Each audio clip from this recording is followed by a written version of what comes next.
आज अक्षय तृतीया आहे. पुरणपोळ्या करायचे आहेत. डाळ शिजून घेतली, त्याच्यात मी गूळ टाकून देते आता.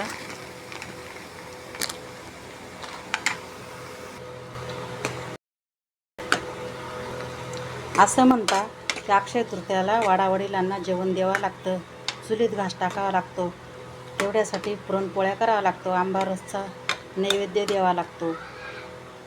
आता सुरुवात पुरणपोळ्यांपासूनच करते. आता ना रसईला फोडणी देते मी. पहिले कढीपत्ता टाकते, वाटण केलेले टाकते, याच्यात आता मी काळा मसाला टाकते. हा खानदेशी काळा मसाला आहे, नाशिक साईडचा. खूप टेस्टी लागतो हा मसाला. आता भात कुकरला लावून देते आणि 3 शिट्ट्या करून घेते. आता मी रस करून घेते. आंबे स्वच्छ धुवून घेते आणि मस्त मिक्सरला काढून घेते. तेल तापून घेतलं मी. आता कुरड्या तळून घेते.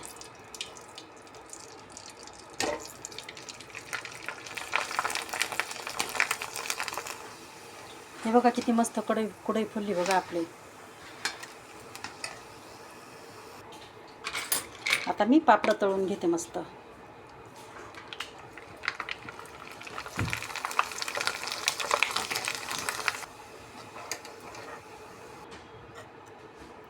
आता मी भज्या काढून घेते मस्त. मी तुम्हाला आता पोळ्या करून दाखवते.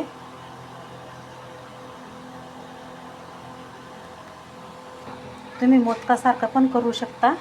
मी लाटून घेते, त्याच्यात असं पुरण ठेवते, कारण माझा हात असा आहे, मला काही मोदक बनवता येत नाही.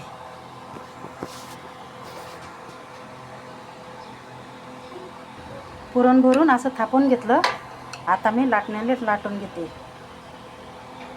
बघा पोळी मस्त लाटली गेली.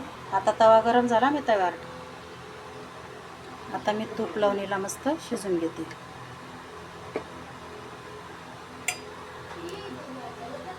तयार झाली आपली पोळी. या प्रकारे मी सगळ्या पोळ्या करून घेते. बघा तयार झाल्या आपल्या पोळ्या सगळ्या. आता मी घागरीचा नैवेद्य आणि देवाचा नैवेद्य काढते.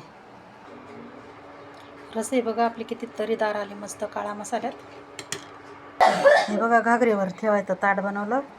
हे देवाला नैवेद्य द्यायला चालले मी आता.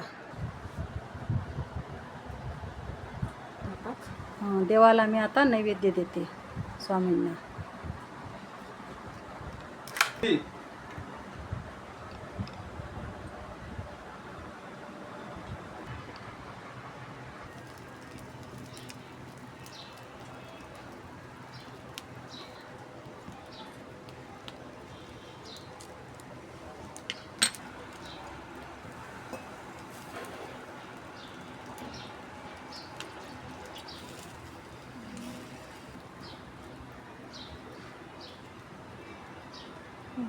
बस